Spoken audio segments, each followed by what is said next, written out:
welcome to the Soccer Coaching Podcast, brought to you in association with our friends at Soccer Coach Weekly, reflecting our shared ambition to help coaches have the most effective, enjoyable and successful coaching journey for them and their players.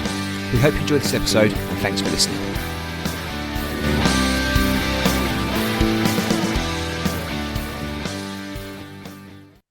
Ray, welcome back to the podcast. How are you?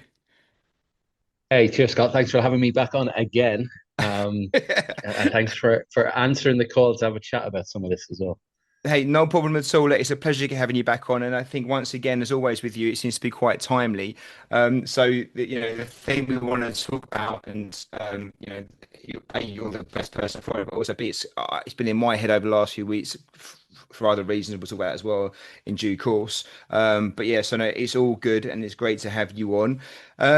What we won't do, if it's okay, there's no point, I think, if you're okay with this, to go back over the, what you've done, all that kind of stuff, because people can pick up in the last episode. So I'll put a link into that and people can catch on with you. But just since we last spoke, which wasn't that long ago, everything's still going okay?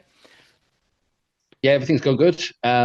Since we last spoke, I don't know exactly when that was. It's months rather than beyond that, I think. I think it was March time. Yeah. So, yeah. I released Coaching Through Superiorities, another book, which has gone down really well. And then the usual, courses and webinars and coach development, which we'll speak a lot about now, and then the day job as well. So it's busy but all good, and do what you love, right? Pleased with the book, Ray? All good with the book? Yeah. Really pleased with how it's gone down. You know what? There's a slight, even now I've done 9, and there's a moment of dread, when you get that sort of notification that it's now live, and like other people can read it and see it. There is that sense of, oh no, what did I do that for? What did I write in that chapter? You've proofread it to death, but you're still worried about that part about, I don't know, whatever. So it's been reviewed really well so far. I get nice tweets about it, so I'm going to assume that that's across the board, and I'm pleased with the end product. To be fair, I was scrolling through it for some like little snippets and stuff to put on Twitter and X and LinkedIn and all that sort of stuff. So it kind of reminded me of some of the content and going, I think that'd be really interesting sort of chat or something really interesting to read. So all good. Well, I know you set yourself a high bar, so I've got no doubt you'll always critically look at it through your eyes. But I'm sure from an audience point of view, and certainly from a consumer point of view, they're always fantastic. You find a different angle on things, you find a way to make it make sense. I'm sure you should be rightly proud of it, and I'm sure that's the feedback you'll be getting.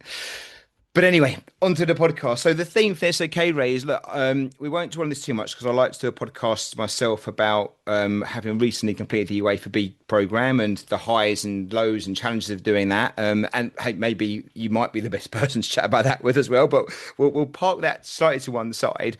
But it got me thinking about just coach development more broadly. And I think historically on the podcast, we've spoken about topics for coaches to pick up on and work with their players, which is what it's about, really, I guess. And even with you, we don't talk about necessarily the coach development side, more about the content of the stuff that you're putting out there, which is fantastic. But I just wanted to really get your view and a discussion around, what kind of makes great coach development from both, I guess, aside from you come from as a coach developer, and you've done this for years now, and you know what you're doing, but also, from a person going on your programs, how can they be really good and make the most out of, those opportunities, those experiences. And I thought we could have a chat around that, if that sounds okay with you. It's really good. Let's do it. All right, brilliant. All right, fantastic. Okay, so we've got a number of questions we'll work through, but feel free to take us off piece if you need to another place. So I don't ask the right questions. You can put me back on track somewhere. But okay, so right, obviously you've been involved in coach development for probably more years than you care to think about now, but certainly for a while. Firstly, then, so what do you think really makes coach development effective beyond just ticking boxes for badges or CPD things like that? What do you think kind of broadly makes coach development effective?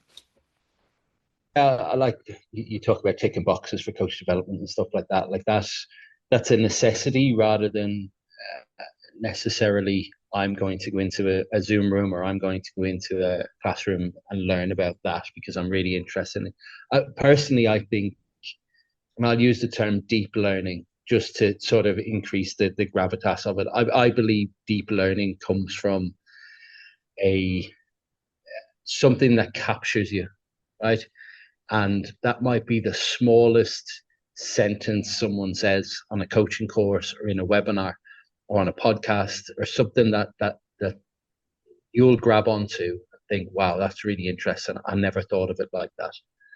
So we were talking about penetration before we started, around principles of play and stuff like that.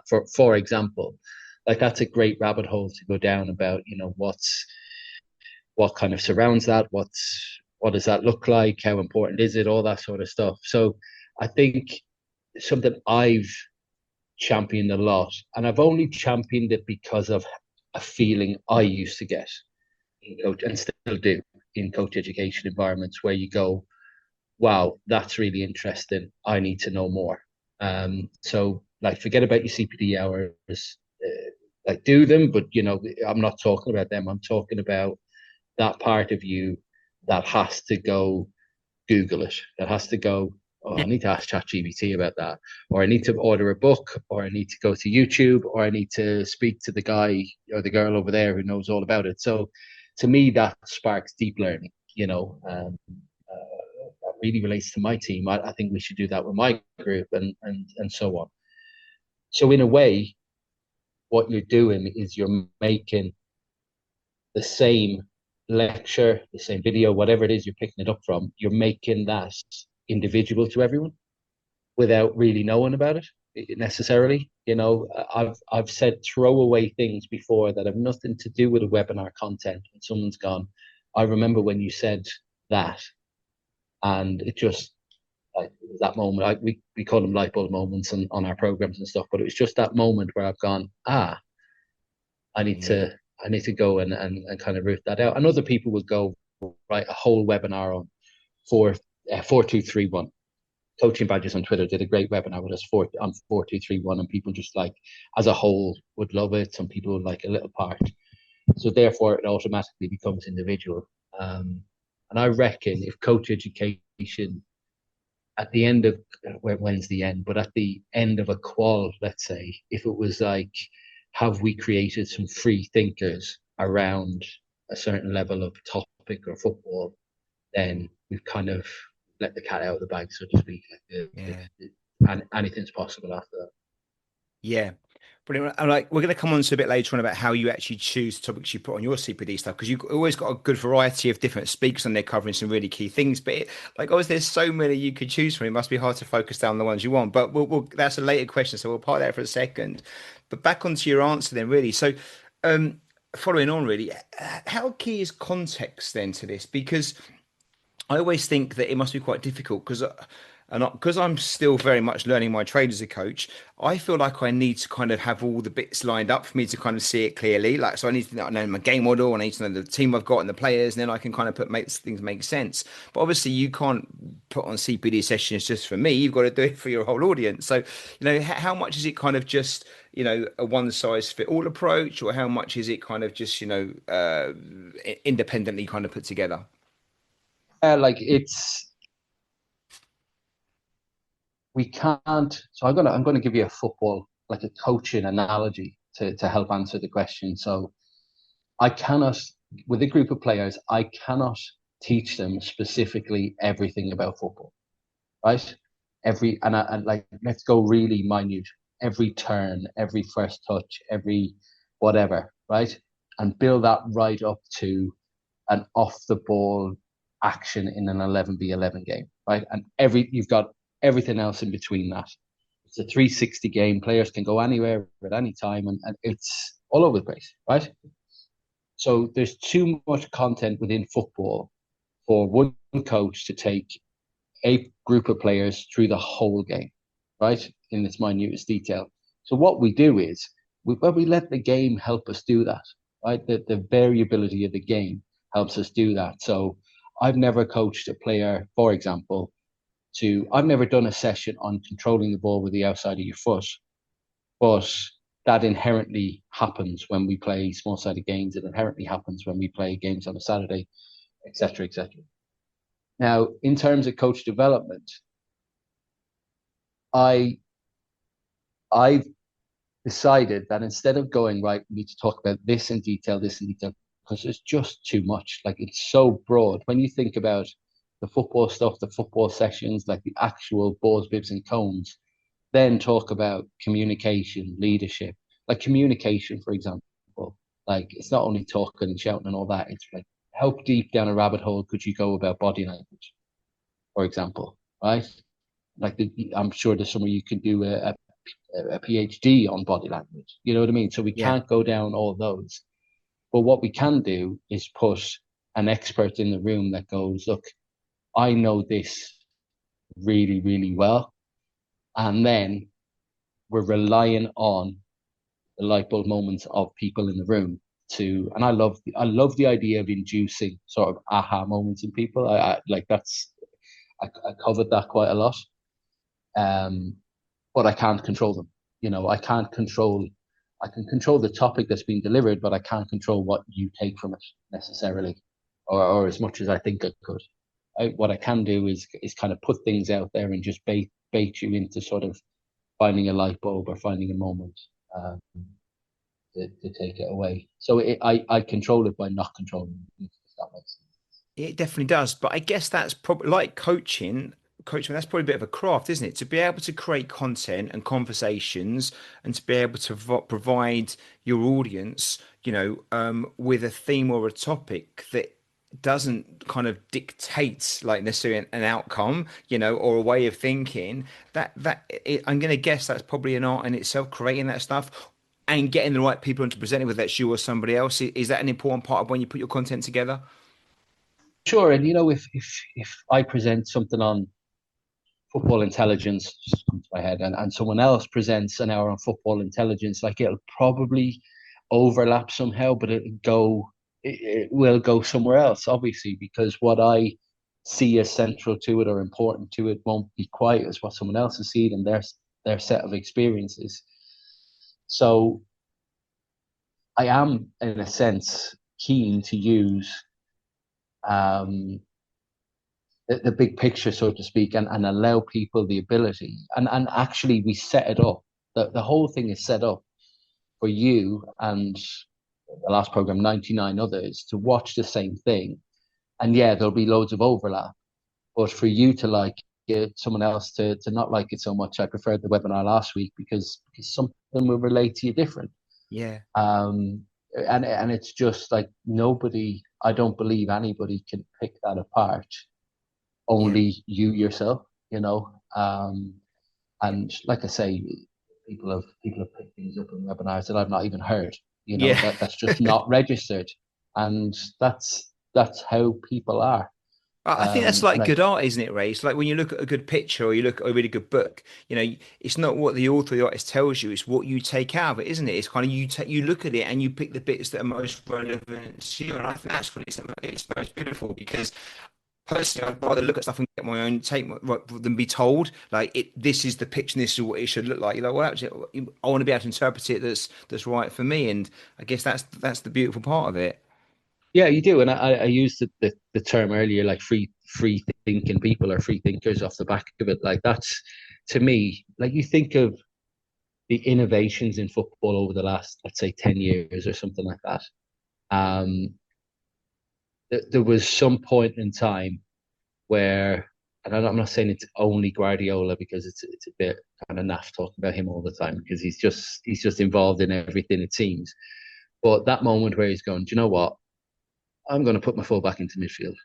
Right now, if I had done that on my, for example, on my UEFA A license, that would have been whoa, whoa, whoa, whoa, stop! What are you Yeah. doing? You know what I mean? That's Yeah. not how football is played, right? And Yeah. and and the same could be said about I don't know, like the Chelsea manager that'll put the full back into a number 10 position or any of those little innovations. We could go on and on about Dortmund, whose left wing back swaps with a striker and all that sort of stuff. That that was really kind of when I grew up watching football, like completely unheard of. Certainly when I was doing my Yeah. badges, it was, that sort of stuff was really in its infancy. Um, so to me, we need to have coach development right at the sharp edge of what's current, but allowing people to go Yeah. and take that away and interpret it, like you said. Now, I think there's a line that you cross, I think, in any topic where you go from you need to tell me everything about this because I don't know stuff. You know what I mean? And it doesn't matter what topic that might be. I just don't know it well enough to be able to go get creative with it. So you take Yeah. people up to a level, which I think coaching quals should be for. Take people up to a level of understanding and a level of coaching, to then allow them to go, right, now I'm going to put, you know, back when we were watching football, I'm going to put the left footer on the right way. You know what I mean? Yeah. Like that, which I don't know how long ago that was. 35 years ago was like a new thing, you know. So um, yeah, I think if we produce more free thinkers, more individuals, then we get more nuance, we get more Bielsa, we get more Guardiola, more difference. And I know that a lot of things you put out there, whether it's the books, the webinars, the CPD sessions, whatever it is you put out there, I know you, well, from my understanding and what I've experienced myself is you seem to find content and topics, but also people supporting those that probably I don't find too preachy. They tend to kind of make suggestions or present, scenarios or the topic. They don't really tell you what it is. And I'm going to guess that's a conscious thing. That's my first question. And then the follow-up question that would be, obviously, as coaches, we tend to go down the governing body route for the official recognition. However, when you think about that, that tends to be the path you have to take. What's your view? I guess being polite on this one, but what's your view? Do they take a similar approach, or do you think the FA's approach is more dictatorial in the sense of there are the principles of play, there are this, there is that, and and that has to be put into what you practice and what you preach. On that line, are they in the right space, from your opinion, or do you think it's? And I don't know what the answer is. I'm just trying to think. Like, there's sometimes things that they've got to spot. Something where actually it's a little bit like you can't go too off piece, and like you say, you can't make too many changes. So do you pick people that kind of allow the conversation to happen for your CPD sessions? And second of all, what do you think about the FA's position currently? So first of all, Eddie Rubio was on, who I did my UEFA A license with. Oh my gosh, years ago. Eddie was first team coach at Wolves and West Ham under Julian Lopetegui, and he came on just last week. We did a sort of a pre-coach development program, kind of early one, a bonus early one, and he came on and he created a light bulb that he didn't realize he was going to do that night. And a lot of people who spoke to me about the session afterwards, he said you should never become a prisoner of your own words, right?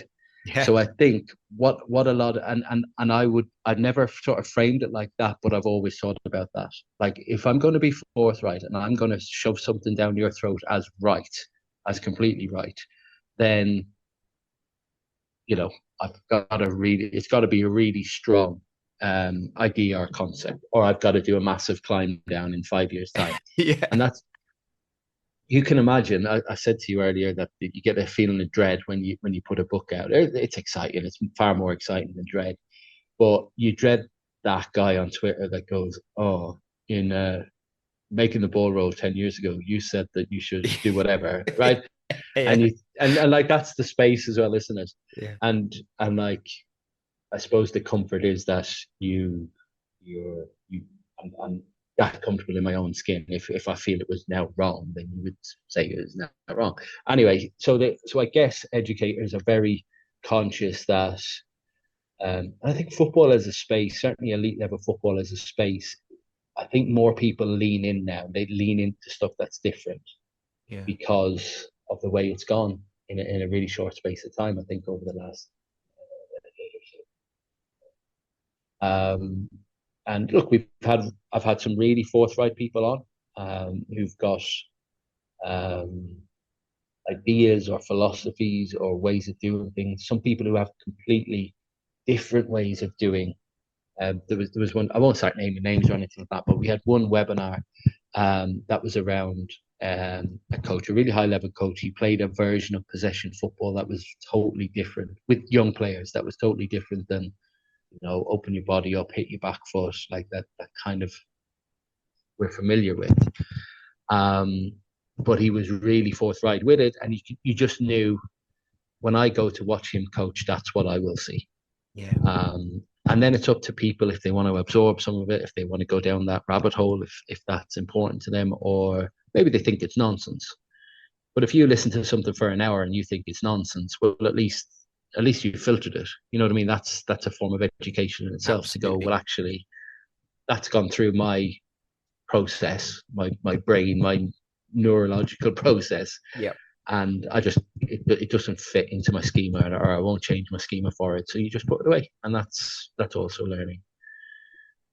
The second half of your question around the FA, I always genuinely, I always loved the FA stuff. So I did all my coach education through the FA in England, and I've done stuff abroad, but with a different hat on sometimes. Like sometimes guesting on a course or observing a course or whatever it might be in Africa and Asia and whatnot, other parts of Europe. Um, I had the poorest course I did as a candidate was 2006, I think, which was what we now would call a C license, the level two at the time. It was just a complete rote learning experience. Do what we. I remember the tutor telling me on the way out to the pitch. You know, you're bright as a button. You know, the first sort of Mm. morning you go out on the pitch with my idea around the C license at the time and the level two was, this levels me up from doing level ones that were, you did, and I enjoyed them, but they were, very, very passable. The level two was like, 33% pass rate, Yeah. it's got to be good for it. It's an achievement. Yeah. And rightly so. And it should be. Coach Ed, through those former quals should separate as per those dividing lines. But it was just, I found it really core. Simple as that, and just the way it was, yeah, it sort of deflated you by just saying, just copy what we do, to the point where if you ask the striker to press the centre back inside instead of pressing to send him outside, it was like finished, quite dead. Yeah. Um, but then everything after that, I will say, I absolutely took a net gain. I thought the FA Youth Awards were fantastic, and I'm a little bit out of the loop. So I was in the tutor training part of that when I sort of left England and started doing other things. Um, and I understand they've absorbed some of that in. So I thought they were really dynamic. I thought the people when I was around the FA, and I'm going back nearly 10 years now, were exceptionally dynamic, like very, very clever people. I think back John Griffiths, Nick Levitt, Ben Bartlett at the time as well. Really clever people. Yeah. And thinkers of it. Yeah. So a little bit out of the loop on it now, but certainly that 20-year-old experience I shouldn't expect to get on a formal course again. Yeah, yeah. I think it's interesting because obviously sitting where you sit, where you create your CPD, and obviously it's dissociated from the governing body as such, and like I just think it offers something unique and different. And I wonder with the governing bodies whether or not they're restricted on what they can. I don't know, or maybe it's hard to kind of do the things that you guys do because of the fact you can work quicker on stuff and pick people up, and you get that fluidity with the stuff that you put out as opposed to obviously the FA stuff's got probably a long lead time in and a long lead time out, right? So back when CPD hours were becoming a thing, I don't know when exactly that was in England, um, and the DNA, the England DNA was coming out, which obviously reached right down into every level of coaching. I think there was, and I think I would be the same, an active sort of policy to go, whoever delivers CPD for us, it should be somewhat of a control over it, because there's no point in the DNA saying something and Ray Power saying something else. So they had a really tight control over it, and as time has gone on, I know for a fact they relaxed those, because I did some webinar based CPDs over the last few years, that you kind of submitted for approval, let's say. Yeah, And it was far more, yeah, it was kind of like, yeah, that's a good football topic, crack on, good. and Yeah, yeah, all yeah, the paperwork is done. Um, Now, if I'm, so I've sat at the the top of a number of academies where you're driving a identity or DNA or whatever it is, a curriculum, whatever it is you want to call all those things. And you need to make sure that your assistant is doing those things. And you need to make sure that the volunteer coach, for example, right down the bottom with the under fives, is towing that line. There's a shared sort of DNA. So I get it from an FA point of view when they kind of reach down and they go, okay, this is what um, a UEFA B looks like. This is what the units should look like. These are the modules and the way it's set up. And we're going to lean onto playing out from the back. We're going to lean onto being flexible with formations and all that other stuff that's in the DNA because that they're the outcomes we're looking for. And you know, it's a broad old topic, football, and Yeah, to cover well, everything is impossible. Like so, well, that leads in nicely to the next question then, Ray. How do you choose your topics? Because you pick some fantastic ones, and I don't know how you must have done. Is it your 13th one coming up soon with the next the CPD session? So you're not covering the same. I know you pick up things that are relevant, consistently, but also you pick up new things each time. So how does that process work as a coach developer, and how do you choose what you're going to focus on? really evolved, I must say. So when the first program I put out right back in lockdown, and that's this where this all stems from. Um, it stems from a colossal amount of stuff that was out there during lockdown, if you remember. Yeah. And the idea was, well, let's pull something together where I always use the term when you hit log off, you don't just stop. It's not like just turning the TV off. I want to send someone to hit log off and then go, I wonder if there's a book on leadership that I could read, or I wonder if there's a video on YouTube about pressing or something like that. I want people or to text each other. I love that even more. Or put something in the group. Hey, has anyone heard of that before? Um, so all I want to do really is to create enthusiasm amongst learners. Um, and that went from I think my first course, I think it was 5 webinars where the first one was like a lead into what we will do and some of the ideas. Then we went something technical, tactical, something physical, something social, something psychological. And it was like hit the 4 corners and we'll wrap it up. And then it became, when I started getting more guests in and stuff like that, like someone would come to me and go, hey, look, I'm doing this, or I see a book I really like. I've loved being able to do what the FA can do. And that's just go, right, I'm going to follow my nose here and go, that looks brilliant. I bet my guys would love to do that. And I'd love to see that, you know.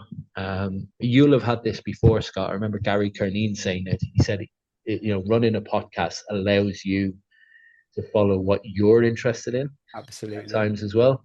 Yeah. So I'd That's love the to only way tell I you work, this. Ray. I'm completely, that's all I do. It's completely Well, selfish. and maybe you wanted something a little bit more methodical than that, but it can literally become like that. Like you have an outstanding guest from, maybe the first conversation sometimes could have been 18 months ago. And just because of A, B, C, and D, you've just not got it over the line, and you get an opportunity, and bang, you do. So, for example, the first session on the 13th of July, CDP Coach Development Program 13 starts. Pizzo Massimane, who's 99% of coaches, I would say, in the UK will not have heard of him. Pizzo is like 1.2 million followers on Twitter. He's the most winningest coach in Africa, as far as I know. He's won the African Champions League 3 times. He's won leagues in Saudi and South Africa. He's got his own football academy, like just a complete all-rounder. And we finally managed to sort of sync diaries and all that. So bang, in you go. Like that's just it. And what I've started to do over the last year is anything that's really robust, we go on a 4 webinar short course together. So I've got one coming up with Graham Mills on individual development plans. That's a big interest from people. Connor Washington did a session on goal scoring in the last program, and there was that much kind of bubbling interest after it that we've got to turn it into something longer and more robust. So that's kind of like light bulb moments, consecutive light bulb moments in the program, and then the more robust short courses after that. Yeah, perfect. All right. Well, thanks, though. It can't be easy. You do it fantastic, and you get some great people on there as well. We'll come back and talk, if it's okay, a bit more at the end about some of the highlights to look forward to for the CPD number 13, if that's all right. So we'll come back to that. I'm sure there's other things in there you'd like to mention as well. Back on, before we talk about maybe the coaches who do this and what they can bring to the equation, right? Because it's not just about what you provide, it's what we come and how we can best learn. Um, how, and you may have touched on some that we've already said a little bit before, but just to be clear about it, how much of it is about trying to help coaches improve their sessions, and how much is about trying to help coaches improve their thinking? How much of it, let's just for ease of argument, let's just say it's 50-50. I'd probably actually it's probably much more in terms of changing their thinking, if I'm honest. Because if you can change thinking, then you probably change session delivery and whatever else kind of whatever rabbit hole you do go down. Um, I I deliberate soccer practice, which is kind of my style of coaching in a sense, stemmed not from some guy going, "This is a really good passing session. This is a really good possession game." It came from an idea, theory, sort of theory brought to life, I guess.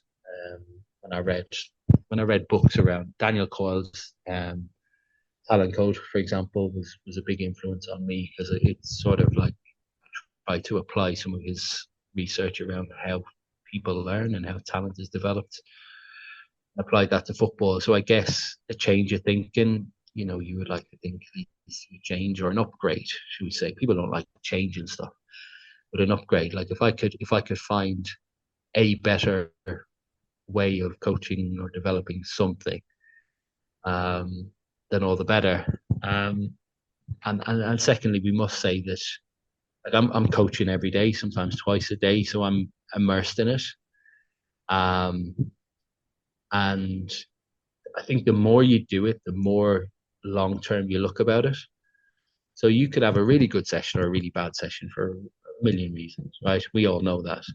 Um, but the good or the bad don't really hit as hard anymore because you kind of feel like you're on this journey. I can experiment. I can try something. I can if something bombs and you just move on, and you know what I mean. You kind of bring it on the journey with you.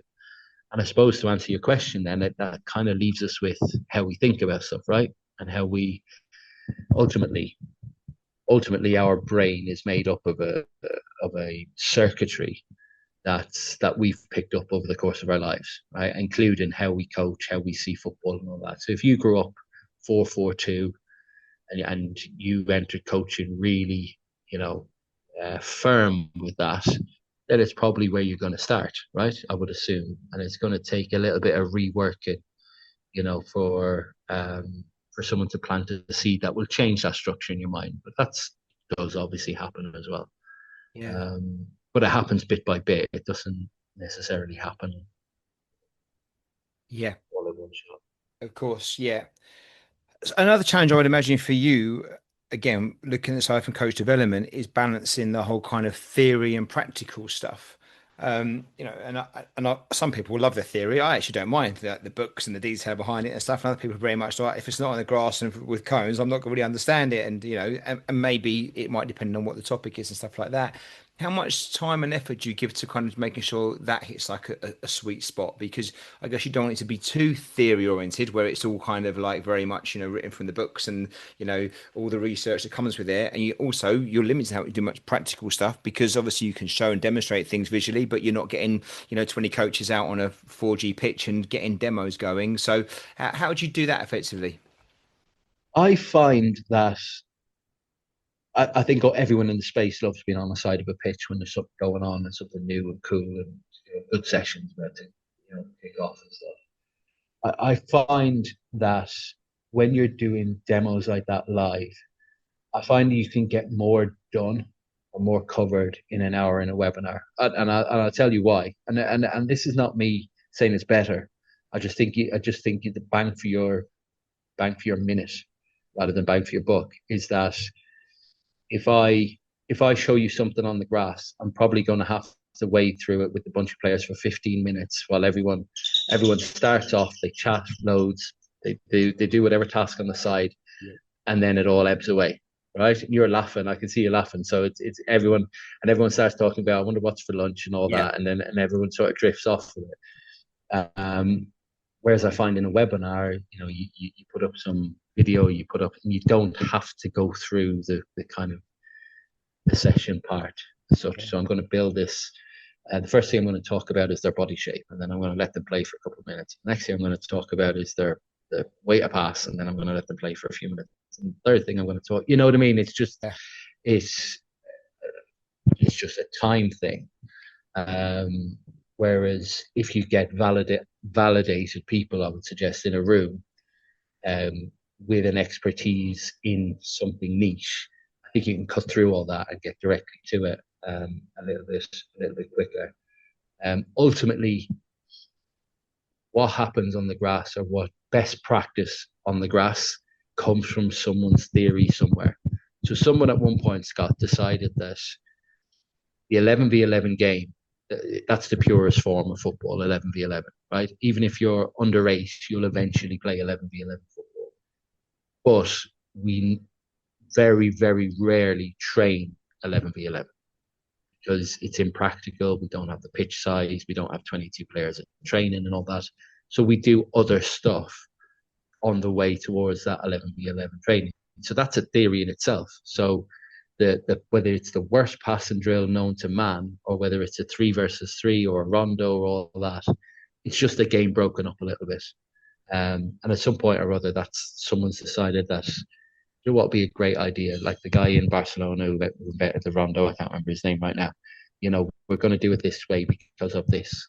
Yeah. Let's put it on the grass, and um, if theory doesn't hit the grass, it's probably something getting in the way.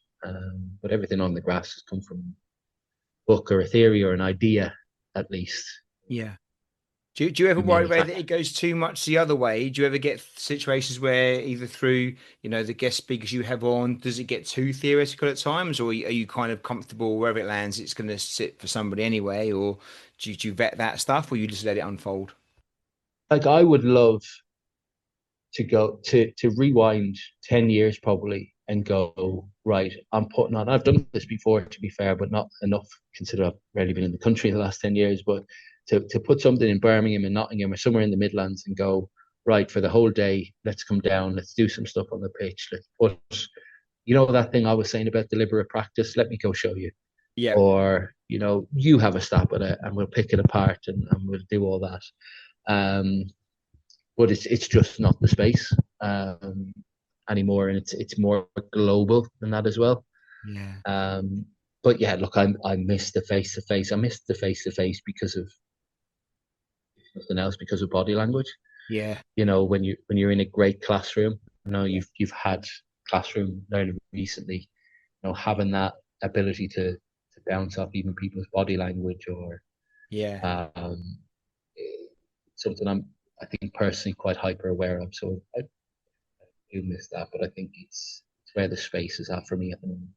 I think from my experience, real life practical demonstrations tend to be a bit hit or miss, for all the reasons you mentioned there.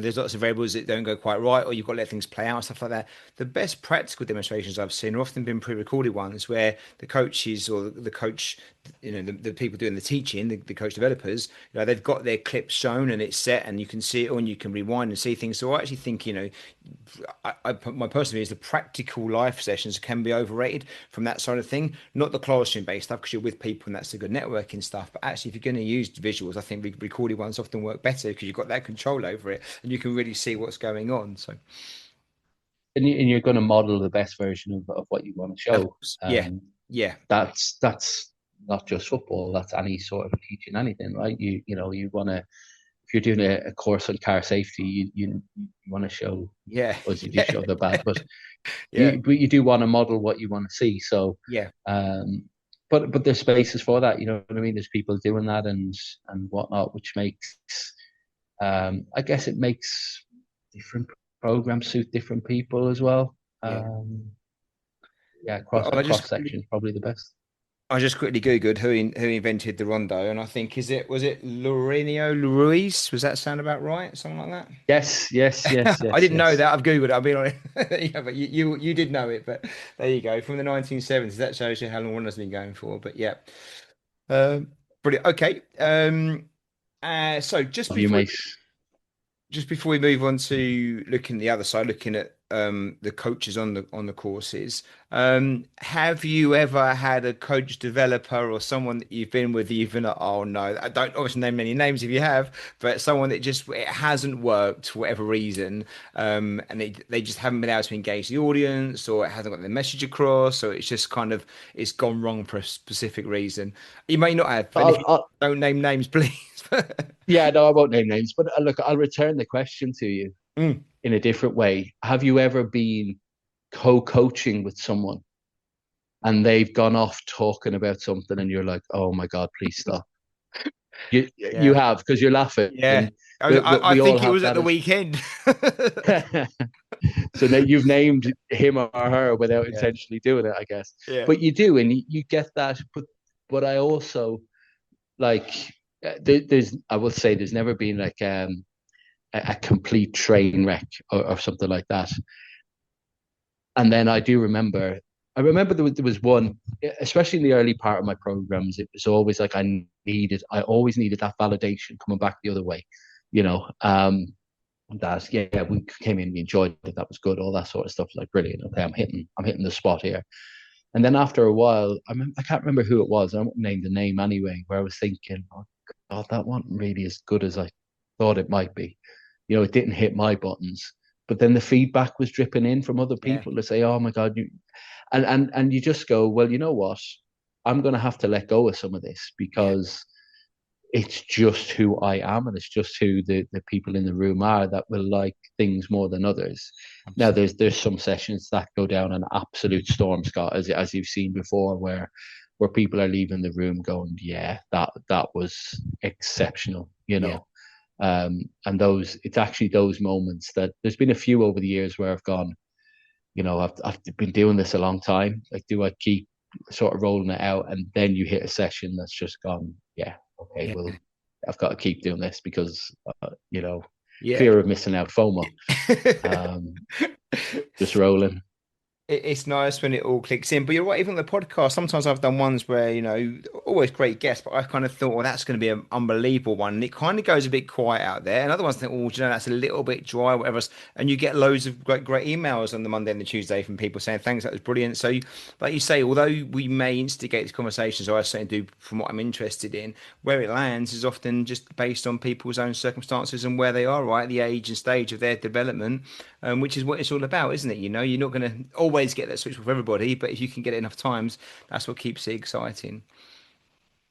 Validated people with a niche or niche, depending on where in the world you are, is like that's a great formula for putting great light bulb moments out there for coaches. And any more than that, I'm going to completely let go of, you know, because it's not my job to tell you what to think about tactical periodization or um, whatever, a certain way of passing the ball or whatever. We can go really, really, I say zoom in or zoom out. So we would have a coach that would come in, for example, and deliver a really zoomed out game model, for example. So this is what we do in possession. This is what we do out of possession, all that. So a really kind of helicopter view of it. Or you have someone that come in um, and talk about scanning for an hour. You know what I mean? In Specific. fact, we did a short course on it for 5 hours, literally on scanning. You know what I mean? And it's you can zoom in, zoom in, zoom in, zoom in. And You that's the know, beauty of the game, right? It is like that. You can just take a massive overview, or you can go right in there and really dig into something more specific, which is wonderful. Well, Ray, look, thanks so much. Before we talk about the CPD session coming up, just my final, like, maybe question or two is going to be around the other side of this coin then. So Thank you so much for covering some of the stuff that makes like, a great coach developer. But there's two parts to this equation, right? And there's the people that come on the programs as well. And I know a lot of the listeners that listen to the podcast are similar to me, where we're very much on that side of the equation. We're learning and we want to be part of this stuff, and we do our CPD sessions or our coaching badges, and what can we do to help ourselves, I guess, from your side of things, be the best learners we can be. Well, I hinted at it earlier. Actually, I, I believe that you're actually always the learner. I know that sounds a little bit corny or whatever, but I genuinely think that your coaching should be a whole bunch of experiments, kind of not necessarily one after the other, but certainly a fair share of it should be something new, something fresh, something I'm going to try. And I think if you kind of coach like that, I think it kind of sends you down coach development more. Yeah. So I'll give you an example, a real life example. So obviously I'm on the grass as well. I'm with teams week in, week out, just like anyone else, just probably in a different way. That the last team I was coaching when I was at Boston back in England for a couple of years, we had a really good season. We had set up it's an under 19 team, so it's kind of it's a kind of a pathway, an entry point into the National League. So it's a really, really good division as well. And we set our team up to play in a certain way. And it worked really, it was bad, then it got better, and then it kicked off and did really, really well. Um, and end of season, you sit down with the assistant coach and the other staff and some of the players and go, oh, we're going to do that again. And I'm like, no, I don't think so. I don't think we will. I think we should park that up because I think we've kind of gone through it. Let's do it in a different way and whatever that might look like, a different formation with a different whatever pressing figure that we were talking. We were doing a defending thing. Um, so I think rather than just rolling out the same old stuff time and time again because your favorite formation is 4-2-3-1 or you don't like playing three at the back, I actually think players or parents, if you have a coach, for example, if you have a coach that's playing three at the back and you don't like it because it's three at the back, I think you should thank your lucky stars because they're actually offering something different than probably the 95% that are playing with back four systems, Yeah. as an example. Yeah. I don't have any skin in the game when it comes to what formations people play, not really at least. But I do think at the end of the process, kids should have played on a variety of the versions of the game to allow for long term learning. So I'm really quite resolute with that. Well, Um, good point there. Just on that one then quickly, because is there a danger with football getting taken? Well, again, this is anecdotal from my side of things, but like it seems to be very serious at younger age groups now. Like under six, sevens, eights, obviously with players getting signed early and all these kind of things. It's not necessarily a bad thing, but the whole game becomes a bit more serious, a bit more younger than it may have done 10 or 15 years ago. Is there a risk that coaches won't be as brave in trying stuff out like this? So, are we in danger of getting under six coach that wants to play, a certain formation because that's going to drill into their 4-2-3 when they're under 18s and stuff like that, and we're not going to try and experiment anymore because we're worried about losing an under sevens match? so I don't know if that's any different than it used to be because, and you know what, in it, the worst version of Twitter X, the worst version of X is coaches slamming other coaches for just something they Yeah, don't know any better, yeah, right? And it's as simple as that. So if I'm a dad that's starting to coach, the first or a mum, the first thing I'm going to do is go, what does football coaching look like for me? So probably, what did my football coach do with me? What have I seen on TV or whatever it is?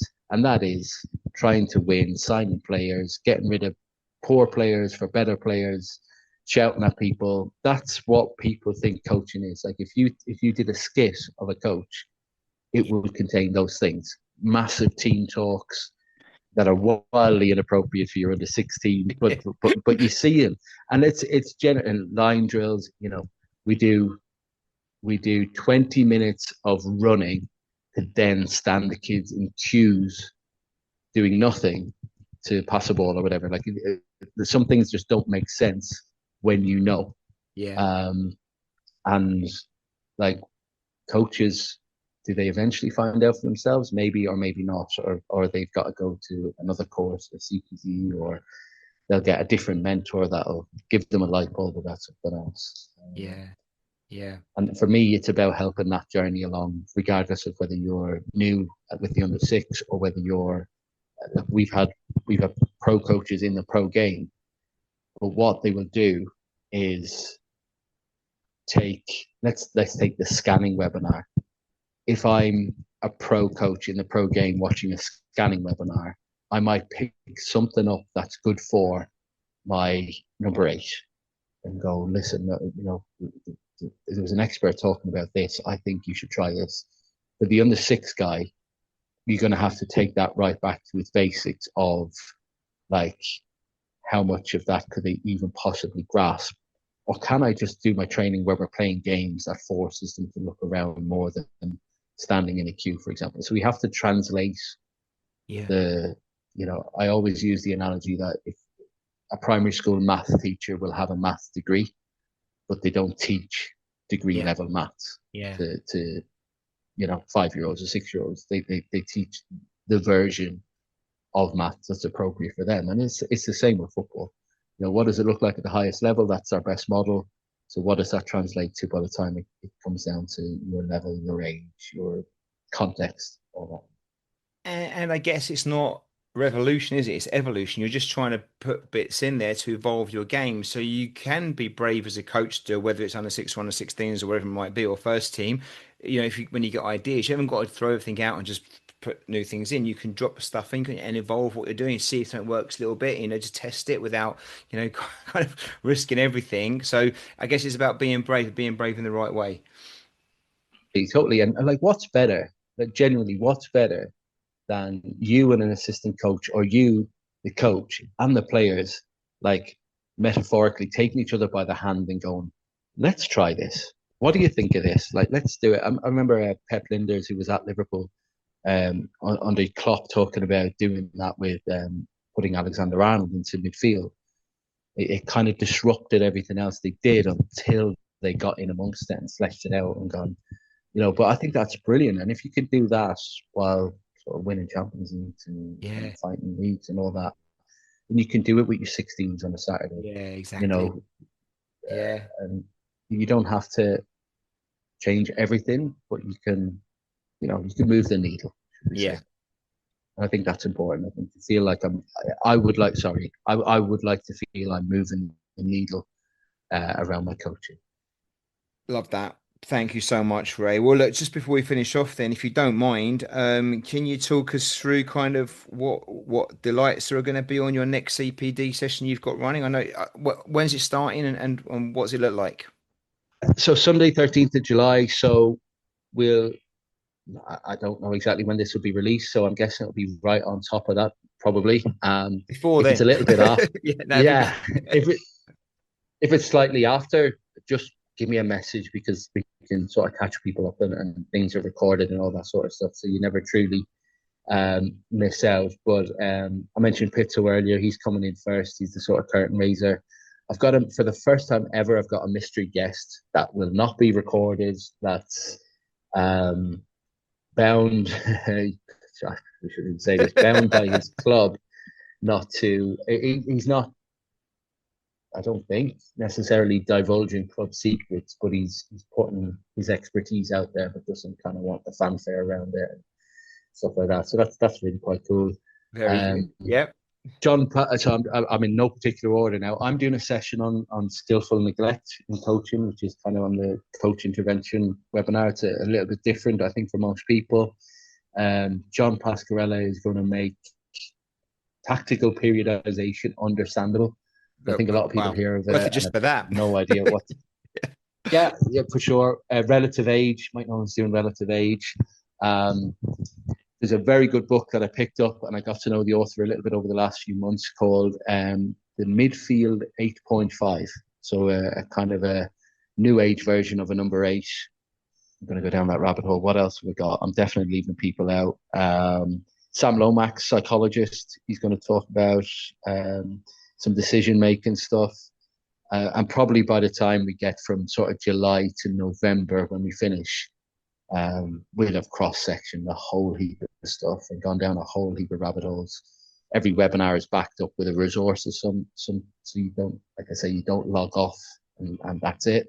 Yeah. You'll get a resource. You'll be connected with someone else somewhere else in the world. So me and you could go down a rabbit hole about whatever, psychology or practical, just to reinforce that learning.